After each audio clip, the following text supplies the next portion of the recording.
Ola, bos días, benvidos a todas e a todos.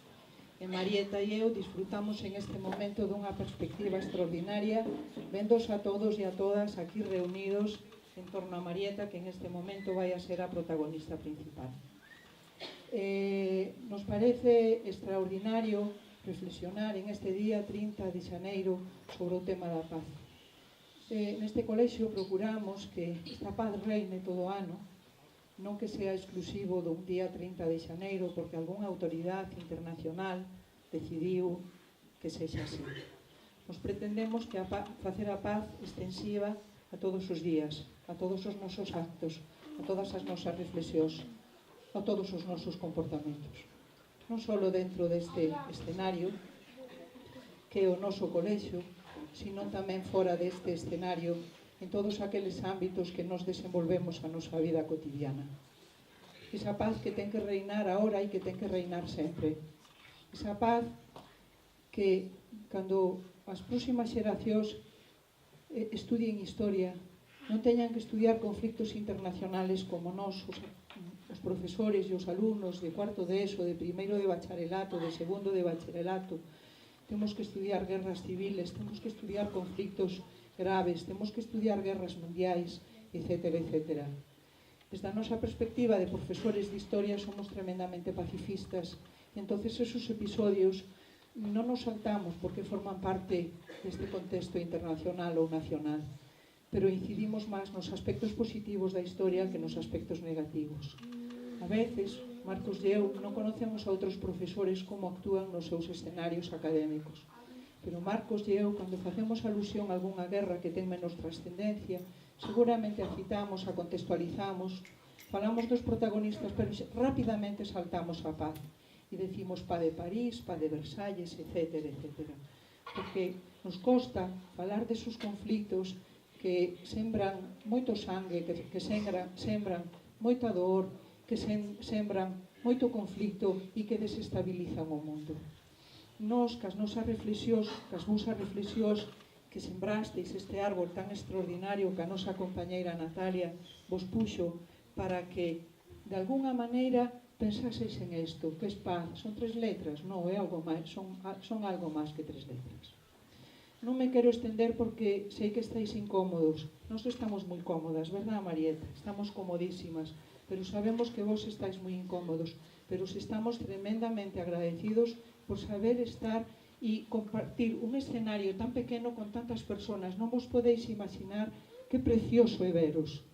En varias ocasións falamos deste día e sempre nos propoñíamos que viñésemos todos vestidos de blanco. Hoxe non vimos vestidos de blanco, pero o noso corazón ten que estar impregnado de blanco, porque el blanco é la paz. Os decía que a protagonista de hoxe é Marieta. Por que Marieta? Por varias razóns. Primeiro, este acto hoxe nos coincide no colexio con varios actos consecutivos que necesitan moito do noso tempo e moito do noso traballo para que salga adiante. Estamos falando da xornada do sábado, que viñeron as vosas familias por aquí ou algunhas familias por aquí, que se fixeron moitos actos, que se fixo a Semana da Ciencia, esa xornada de portas abertas. Temos aí as portas o tema do carnaval, que tamén temos que emplear tempo nel. E este ano, como levamos moitos anos dedicándolle moito tempo a este tema, este ano dicimos, vamos a facer unha reflexión curta, pero intensa, moi intensa. E seguramente esa intensidade se plasma en esos dibuixos, en esas imaxes, en esos textos que vos escribistes nas vosas mans. Marieta, por qué? Primeiro, porque é unha alumna de segundo de bacharelato. Segundo, porque é moi voluntariosa. E terceiro, porque escribe dun xeito extraordinario. Por eso, necesitamos un absolutísimo silencio. Marieta vai a ler a súa reflexión despacio. É a súa reflexión, pero quere que esta reflexión sea de todos nós. Nos vai a facer un regalo extraordinario. Eu a leín e sei que vai a ser un regalo extraordinario para todos nós. Inmediatamente, despois da lectura, o seu texto vai a ser colgado na páxina web. Para que? Para que todos a conozcáis, para que todos a leáis. Os máis pequenos igual os costa entender algunhas cousiñas, Pero se non entendedes este ano, o seguinte, ou con a axuda de papá, de mamá, da aboa, do avó, dos vosos compañeiros, etc., seguro que a vais a entender e a vais a compartir. E vamos a dar un aplauso a Marieta e que lea da mellor maneira posible.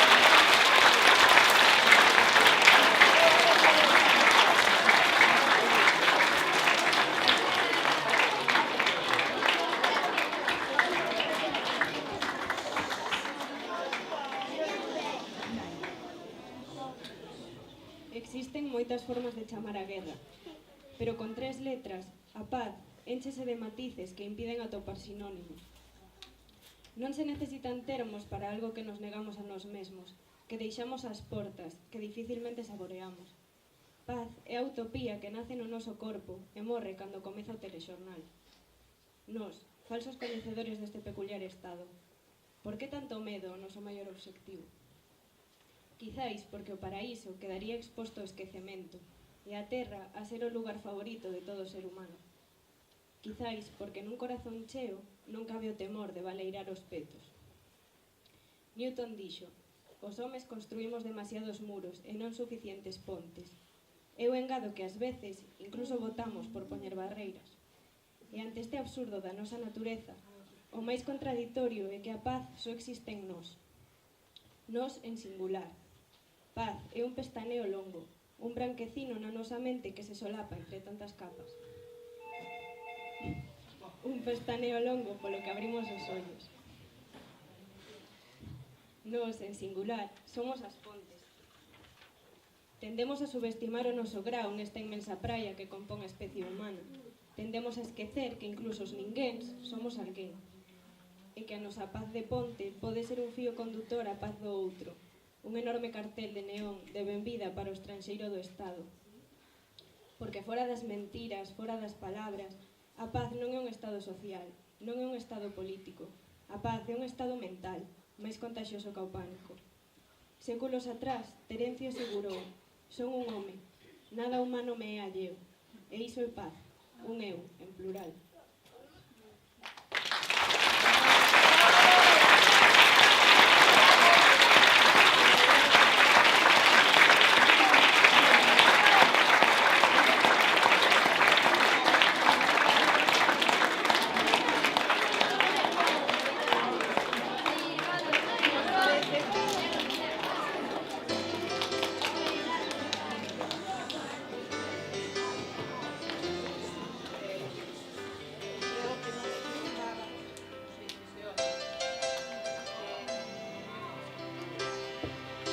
Creo que non me equivocaba cando vos dicía que son palabras para unha reflexión, verdad? E a partir de ahora vamos a interpretar, a cantar todos, a canción Non dudaría de Antonio Flores.